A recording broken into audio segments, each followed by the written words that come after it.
Good morning. My name is Lieutenant Sonny Mrotek.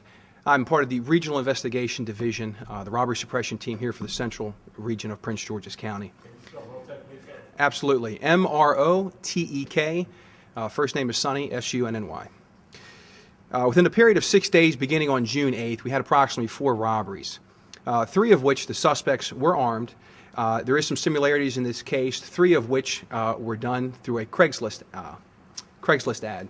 The last one, which we recently had, being number 4, the suspect actually decided to post his own ad using an application that you can get on your phone to the website, OfferUp. At this time, I can report we have arrested 3 individuals in connection with all 4 of these cases. There is a connection between 2 of the robberies. However, that connection will not be divulged at this time, but additional arrests are forthcoming. As far as the weapons are concerned, we have recovered 2 of them. One was a .38 revolver, and another one was a .357 Magnum airsoft replica firearm. Mr. Wade and Mr. Calvin do not have priors for robberies. However, one of the individuals we arrested, a 15-year-old juvenile, was arrested 2 years ago, the same time in June, in reference to robbing an individual of an iPhone. Craigslist nor OfferUp was involved in that incident. Due to the popularity and the violent nature of these crimes, we want to let the community know that this is occurring, and also that the police department wants to offer some safety tips to preclude you from being a victim and hopefully having a good transaction using Craigslist and OfferUp. As an agency, we believe Craigslist and OfferUp are great websites, the opportunity to buy and sell items at your convenience. We do not believe they played any part in these robberies, and we certainly want to encourage the community to continue using Craigslist and OfferUp. Some of the safety tips we do want to mention is making real contact with the buyer or seller. And what do we mean by real contact? Actually talk to them on the phone. We have found that a lot of the meetings that are arranged, they happen without ever having a verbal conversation. It's either done through text or it's done by email. You can find out a lot of information about a person by talking to them on the phone. May give you some ideas of who you're dealing with. And that kind of segues into our next tip about if the deal is too good to be true, or you're going to save that extra money, it may not be worth it. There's a saying that property can be replaced, you cannot. And in saying that, what is peace of mind? We're not saying not to use Craigslist or OfferUp, but you certainly, these items were offered just below retail value. The iPhones could have been purchased at a local store. Trust your gut. There are some non-negotiables, I believe, that you should use in having these transactions. One is to meet in a public place. And what do I mean by a public place? Shopping mall, a coffee shop, even a public library. These are places where there are a lot of people. There are obviously witnesses if anything were to happen. And also a lot of these places do have CCTV. We believe those are good safety tips. If by chance, if you ever get to that location, which in one of these instances, it was a public place, 3 were in a secluded area. The one public place, the victim and the suspect met, and the suspect called the victim over, removing him from a public place.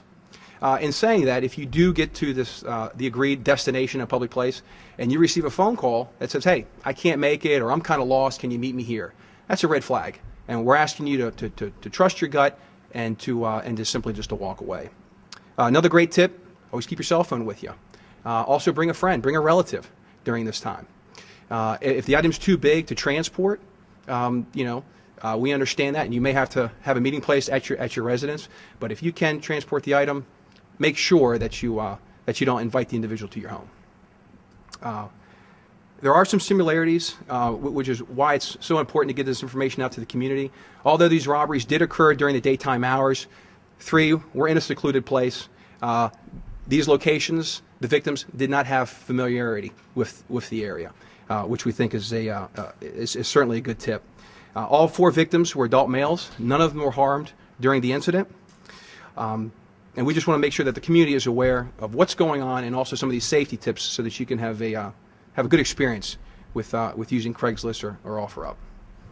Is there any questions? How many crimes were there, how many people are you looking for? And can you go through what happened? They posted these things on Craigslist and then someone answered. Can you go through those steps, please?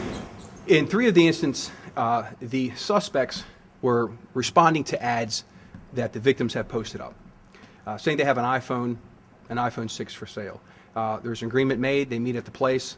Upon getting together, the suspects would certainly say, can I see the item? I'd like to touch it in my hand. I'd like to see it. They then grab control of the item. And at that point, they then produce a weapon. Obviously, in fear for their lives, the victims back off, and the suspect makes good their escape. I will say there is definitely a certain sense of urgency with these cases since they are so violent. No agency wants to divulge their resources or strategies that we use in catching these criminals. It is safe to say that the suspects in each of these cases went through great lengths, used certain resources, certain tricks to thwart the investigations, to conceal their identities. I can say that our investigators here are outstanding. They are up on these trends, and by being up on these trends, they're able to expose some of the weaknesses. And because of that, we're able to make apprehension on 2 of the cases the same night, and on a third within a matter of days. So I certainly don't want to give away any of those strategies, but in every crime where people meet, there's always some form of trail that can be followed. And the investigators did a great job, and they followed up on the leads. Would you say this is a fairly new crime for Prince George's? We know Craigslist crimes are not new, but in this county, is this something that you want to just start to deal with, or have you been having this issue? This is fairly recent. I have reached out to our northern region, also to our southern region. They have not had any incidents that are related or similar in nature. We have reached out to other agencies. We have seen, obviously, news clips where other victims have used Craigslist and other websites like that. It is fairly new to Prince George's County. If it does happen, which we have had in the past, they seem very isolated.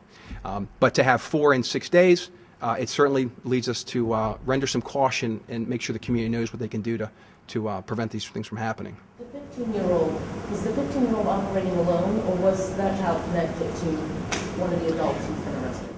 No, that case in particular is not related. He was not working alone, and also in the robbery that he was charged and involved in, he was not working alone 2 years ago. Yes? One real quick follow-up question. Did you say the 357 was a replica? That's correct. If you look here on the right-hand side, if you were on the other end of that firearm, whether fake or real, you would certainly perceive it to be a deadly weapon, and you would certainly be in fear for your life. The .38 revolver on the left is actually a real firearm, and the one on the right is an airsoft replica. And you said additional arrests are expected. Do you know about how many people you're looking at? Approximately maybe 3, maybe 4 individuals. And also, just finally, can you expand a little bit on the app, the Offer Up app? Is that something that you're seeing more of now in connection with these sorts of things? Is this sort of new? The Offer Up app became in existence in October of 2011. It started as simply a computer website in a different state. It has since expanded and now offers up an Android app and also an iPhone app. I know individuals that have used it very successfully. However, this is the first case where Offer Up was utilized by a suspect. So, is there anything different about it than Craigslist? Not much different. I don't. It kind of wants to help with your location and to find items for sale within your area. Although Craigslist is nationwide, and so is OfferUp, it's maybe a little bit more user friendly, and certainly by demographics makes it a little easier. Lieutenant, I just want to clarify. These gentlemen worked together on 3 of the 4 crimes within that 6-day span? Mr. Wade and Mr. Calvin, the robberies that they are involved in are not connected. What I can say that the one on Congressional Court and the one on Lakeshore, there is a connection in those 2. However, these individuals did not conspire, and they're in no way, shape, or form working together or conspiring together. So there were 4 robberies. That's correct. How many people have been arrested? How many are you looking for? 3 individuals have been arrested and charged, and we're currently seeking 3, possibly 4 more individuals. Is this a crime ring that you all are dealing with, where there are 1 or 2 people who are operating outside and the rest are connected, or what's the case? Well, as far as the ring is concerned, I can tell you on 3 of the cases, the suspect acted completely alone. The only one was on Congressional Court, where there are actually 4 suspects. Those persons of interest that we have, we're hopefully will be identified soon, and will be in custody. To say it's a ring, I do not believe it's a ring. I believe this could be an opportunistic craze. Obviously, juveniles are involved, and this hopefully this will be their wake-up call that this is certainly not the path to go. In each of the cases, was it just the item taken, or were there other wallets, or I guess not purses, but No other items were taken at this time. Some of the phones are still outstanding. Some have been recovered. But it was strictly just the item that they were interested in. And the fourth one, as I mentioned, where the suspect posted his own ad. Obviously, once he got there and he did not have the item to offer for sale, he then proceeded to rob the victim of his cell phone. And the weapons were never fired? No, sir. The replica, are those real bullets? No, sir. They shoot just a soft projectile.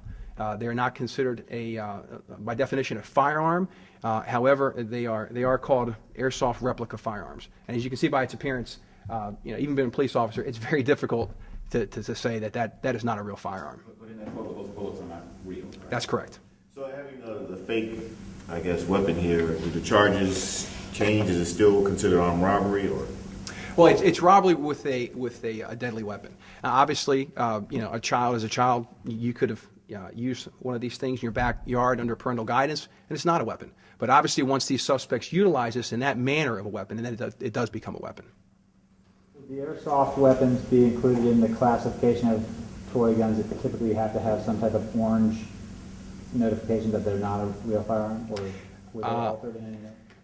No, I do not believe that this was altered in any way. I'm not familiar with the laws in reference to having an orange tip or anything to identify it as not a firearm or an airsoft. We have had instances in the past where we have recovered replica firearms or airsoft, and the suspect has purposely either spray painted the tip or made some form of alteration to make sure that the victim perceives that it is indeed a real firearm. Are there additional charges for using the internet, like Craigslist and the phone and all that kind of stuff, or this is just straight armed robbery? This is straight armed robbery, but obviously they're using a good tool, the Craigslist and the OfferUp website and app, and they're not culprits in this in any way, shape, or form. They're not to be blamed. We encourage the community to continue to use them. We think there's a great tool to buy and sell items. We don't want to discourage anyone from using them, but obviously we believe by putting these safety tips out, we believe you'll have a safe experience. Lieutenant, this might be a question more for Craigslist. Is there anything in the works to try to, you gave the tips on what to do on a personal level, but on the website itself, some kind of safety feature to try to make things a little more secure, make sure someone's legit?